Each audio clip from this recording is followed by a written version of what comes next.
सास बहू का झगड़ा। अनामिका की सास पुष्पा अपनी बहू को कुछ खास पसंद नहीं करती थी और इसीलिए दोनों सास बहू में आए दिन झगड़ा होता रहता था। सास बहू के झगड़े के चक्कर में अनामिका के पति मोहित की जिंदगी मुश्किल में पड़ गई थी। बेचारा बार बार माँ और बीवी के झगड़े को सुलझाता ही रहता था, लेकिन दोनों समझने का नाम नहीं लेती थी। वैसे तो सब कुछ ठीक ठाक चल रहा था, लेकिन एक दिन अनामिका और पुष्पा के अंदर जोरदार झगड़ा हुआ और बात कुछ इस तरह थी। बहू, मैंने तुम्हें कल अपनी एक साड़ी धोने के लिए दी थी। हाँ मम्मी जी, वो साड़ी धोकर मैंने आपकी अलमारी में रख दी है। उसी की बात कर रही हूँ मैं। जरा देख तो, इस साड़ी को देखकर किसी भी तरह से लगता है ये धुली हुई है। अरे मम्मी जी, मैंने आपकी साड़ी वॉशिंग मशीन में अच्छे से धोकर सुखाकर आपकी अलमारी में तह बनाकर रखी थी। आपके तो नखरे खत्म ही नहीं होते। अरे कैसे बात कर रही है मुझसे? मेरे नखरे? अरे मोहित, जरा ये देख तो, ये साड़ी धुली हुई लग रही है क्या? अरे मम्मी, जब अनामिका कह रही है कि उसने साड़ी धोई थी तो मान लो ना। हर बात पर झगड़ा करना जरूरी है क्या? क्या है ना मोहित, तुम्हारी माँ को तो मेरे हर काम में नुस्ख निकालने की आदत पड़ गई है।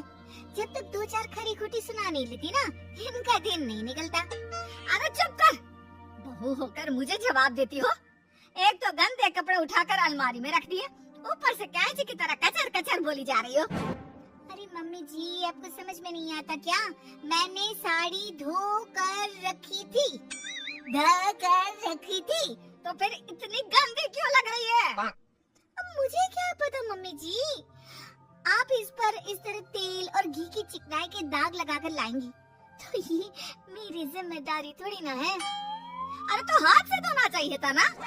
मैं आपकी बहू हूँ, नौकरानी नहीं जो एक कपड़ा रगड़ रगड़ कर हाथ से धो दूंगी। आपको पहननी है तो पहनिए, नहीं तो रख दीजिए। तुझे तो मैं अच्छी तरह बताऊंगी, मुझे जवाब देती है। एक दिन सुबह के वक्त, अरे अनामिका, मेरी व्हाइट शर्ट कहाँ है?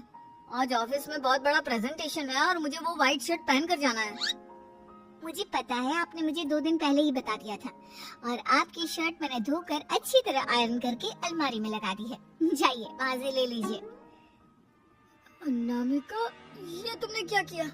ये देखो, शर्ट पर लिपस्टिक का दाग लगा हुआ है और ये तो एक जगह से जल भी गई है। नहीं नहीं मोहित, ऐसा नहीं हो सकता। मैंने तो तुम्हारी शर्ट ठीक से इस्त्री करके अलमारी में लगाई थी। तो फिर ये जल कैसे गई अपने आप? अलमारी में लटके लटके थोड़ी ना जल जाएगी। पर मोहित, मुझे अच्छी तरह याद है। देखो, अपनी गलती को छुपाने की कोशिश मत करो। और अगर शर्ट जल भी गई थी तो तुम्हें पहले बताना चाहिए था ना। मैं नई शर्ट लेकर आ जाता। अब ऐन वक्त पर शर्ट कहाँ से लेकर आऊं? मेरा इतना इम्पोर्टेंट प्रेजेंटेशन था, सब खराब हो जाएगा। अरे बेटा, क्यों परेशान होता है? ये देख, मैंने तेरे लिए पहले से ही एक नई व्हाइट शर्ट ला कर रखी है। लेकिन मम्मी, आप मेरे लिए व्हाइट शर्ट क्यों लेकर आई? अरे मुझे पता था तेरा प्रेजेंटेशन होने वाला है और अपनी इस बहू पर तो मुझे बिल्कुल भी भरोसा नहीं। क्या पता मेरी साड़ी की तरह तेरी शर्ट भी गंदी करके रख देती। और देख, वही हुआ ना। बेटा, सारी टेंशन छोड़ और ये नई शर्ट पहन कर जा। थैंक यू मम्मी, आज तो आपने बचा लिया मुझे। कुछ दिनों के बाद, अरे अनामिका, जानती हो, ऑफिस में मेरा जो दोस्त है ना अमर, आज उसका बर्थडे है और उसे तुम्हारे हाथ का चॉकलेट केक बहुत पसंद है। थोड़ा सा बनाकर टिफिन में रख दो ना प्लीज। हाँ हाँ, क्यों नहीं, मैं बहुत अच्छा केक बनाकर आपके दोस्त के लिए रख दूंगी। तुम्हारे हाथ का खाना खाकर तो वैसे ही मेरे ऑफिस के सारे लोग इतनी तारीफ करते हैं, क्या बताऊं। प्लीज एक अच्छा सा केक और बना दो, मेरी तो ऑफिस में शान बढ़ जाएगी। अनामिका केक बनाने के लिए रख देती है। पुष्पा चुपचाप जाकर उस पे ढेर सारा नमक डाल देती है। देख अमर, तेरी भाभी ने तेरे लिए चॉकलेट केक बनाकर भेजा है, तुझे बहुत पसंद है ना? यार, तू बहुत किस्मत वाला है, भाभी इतना अच्छा खाना बनाती है और साथ में केक भी। वैसे भाभी को थैंक यू बोलना। थैंक यू बाद में, पहले तो ये केक खा कर देख, बहुत मेहनत से बनाया है अनामिका ने। अरे यार, इस केक में तो बहुत सारा नमक है। लगता है भाभी ने शक्कर की जगह खूब सारा नमक डाल दिया है। अरे मोहित, तू तो अपनी बीवी की कुकिंग की बहुत तारीफ करता फिरता है। जरा पूछना अपनी बीवी से, केक में नमक कब से डलने लग गया? क्या यार, तुझे भी मेरा ही जन्मदिन मिला था बिगाड़ने के लिए। केक नहीं लाना था तो मत लाता, कम से कम मुझे इस तरह नमक वाला केक तो नहीं खिलाता। अरे नहीं यार, अनामिका ऐसा नहीं कर सकती, जरूर कुछ गड़बड़ हुई होगी। घर जाने के बाद, अनामिका, अगर तुम्हारा केक बनाने का मन नहीं था तो ना बनाती, लेकिन मेरी बेइज्जती करवाने की क्या जरूरत थी? अरे आपकी बेइज्जती, ये आप क्या कह रहे हैं? मैंने तो सुबह आपको इतने अच्छे तरीके से केक बना कर दिया था। हाँ, लेकिन उसमें इतना सारा नमक डाल दिया था कि आज ऑफिस में मेरा अच्छा खासा मजाक बना है। मेरे सारे दोस्त हंस रहे थे मुझ पर।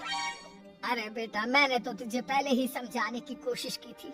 एक नंबर की गैर जिम्मेदार है ये लड़की, कोई काम ठीक से नहीं करती।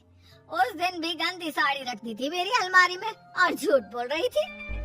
कुछ दिनों के बाद, अनामिका देखो, मैंने अपना लैपटॉप चार्जिंग पर लगाया है, उसे अच्छी तरह चार्ज होने देना। मेरी एक अर्जेंट मीटिंग है, प्लीज बीच में से हटाना मत। हाँ हाँ ठीक है, मैं नहीं हटाऊंगी। पुष्पा चुपचाप से जाकर चार्जिंग का बटन बंद कर देती है। थोड़ी देर बाद, अरे ये लैपटॉप चार्ज क्यों नहीं हुआ? और ये बटन किसने ऑफ कर दिया? अनामिका, इधर आओ। क्या हुआ? क्यों चिल्ला रहे इतना? अनामिका, मैंने तुमसे कहा था ना, मेरा लैपटॉप चार्जिंग पर लगा हुआ है, मेरी अर्जेंट मीटिंग है। तुमने इसका स्विच ऑफ क्यों कर दिया? अरे मैंने ऐसा कुछ नहीं किया, मैं क्यों स्विच ऑफ करूंगी? कुछ दिनों से देख रहा हूँ अनामिका, तुम मेरा हर काम बिगाड़ देती हो। देखो, ये अच्छी आदत थी। कम से कम तुम्हें इस बात का तो ध्यान रखना चाहिए था कि मेरी कितनी इम्पोर्टेंट मीटिंग थी। अब क्या करूंगा मैं? आई एम सॉरी मोहित, लेकिन सच में मैंने जानबूझकर कुछ नहीं किया। अगर जानबूझकर नहीं किया तो क्या सब कुछ अपने आप हो जाता है? कभी मेरी शर्ट जल जाती है, कभी केक में नमक डल जाता है। आप मेरी बात क्यों नहीं सुनते? मैंने जानबूझकर कुछ नहीं किया। फिर से वही बात। अरे कितनी बार तुम्हें समझा चुका हूँ, इस तरह मेरा काम बार बार मत बिगाड़ा करो। तुम जानती हो मुझे कितनी प्रॉब्लम होती है। ऑफिस में तो पहले ही बेइज्जती करा चुकी हो, और अब ये मीटिंग, ये भी मेरे हाथ से निकल गई। अनामिका की समझ में कुछ नहीं आता कि आखिर उसके साथ ये सब क्या हो रहा था और क्यों हो रहा था। फिर कुछ दिनों के बाद मोहित अपने ऑफिस से कुछ फाइल लेकर घर आता है। अनामिका, ये कुछ फाइलें हैं, इन्हें संभाल कर रख दो। और प्लीज इस बार ध्यान से, कोई गड़बड़ी नहीं होनी चाहिए। नहीं मोहित, कोई गड़बड़ी नहीं होगी। मैं सारी फाइल्स अलमारी में लॉक करके रखूंगी और चाबी अपने पास रखूंगी। अनामिका, जरा अलमारी की चाबी तो देना। क्यों मम्मी जी, आपको क्या काम है? उसमें मोहित की जरूरी फाइल रखी है और मैं नहीं चाहती कि इस बार कोई भी गड़बड़ हो। पता नहीं कुछ दिनों से हर काम खराब हो जाता है। अरे मुझे उसमें से पैसे निकालने हैं और उसके बाद ले लेना अपनी चाबी। मैं खा नहीं जाऊंगी तुम्हारे पति की फाइल। अनामिका को अपनी सास पर शक होता है। चाबी देने के बाद वो चुपचाप छुपकर अपनी सास की हरकत देखती है। ये फाइलें उठाकर डस्टबिन में डाल देती हूँ, फिर देखना कैसे मोहित इसकी खबर लेगा। इस बार तो छोड़ेगा नहीं इसे। वैसे भी पहले मैंने जो कुछ भी किया है उसकी वजह से अच्छी खासी डांट पड़ी है, मजा आ जाएगा। अच्छा तो ये बात है, सारा काम मम्मी जी बिगाड़ देती है, वो भी इसलिए क्योंकि मेरा उनसे झगड़ा हो गया है। सास के जाने के बाद अनामिका मोहित को बुलाकर लाती है। क्या हुआ अनामिका, क्या दिखाना है? ये देखिए, आपकी फाइल डस्टबिन में पड़ी हुई है। इसीलिए तो कहा था संभाल कर रखना, और तुमने उठाकर ये फाइल डस्टबिन में डाल दी। मैंने नहीं, तुम्हारी मम्मी ने डाली है, मुझसे बदला लेने के लिए, ताकि तुम मुझे डांटो। और अगर मैंने डाली होती तो मैं तुम्हें दिखाने के लिए बुलाकर तो नहीं लाती ना। सही कह रही हो, मैं अभी मम्मी से जाकर बात करता हूँ। थोड़ी देर बाद, मम्मी सच सच बताइए, मेरी फाइल अलमारी में से निकाल कर डस्टबिन में आपने डाली थी ना? अरे अपनी माँ पर इल्जाम लगाता है, शर्म नहीं आती तुझे? मैं इल्जाम नहीं लगा रहा हूँ मम्मी, जो सच है वही पूछ रहा हूँ। आप जल्दी से बताइए आपने ऐसा क्यों किया? अरे तो क्या करती, तेरी बीवी मुझसे झगड़ा करती है, उल्टे सीधे जवाब देती है, मुझे उससे बदला लेना था। अरे मम्मी, लेकिन आप दोनों के झगड़े के चक्कर में मेरा कितना नुकसान हुआ है, ये कभी सोचा आपने? मम्मी जी, अगर आपका बदला पूरा हो गया हो तो आइंदा ऐसी कोई हरकत मत करना, क्योंकि अब आपकी सच्चाई हमारे सामने आ चुकी है।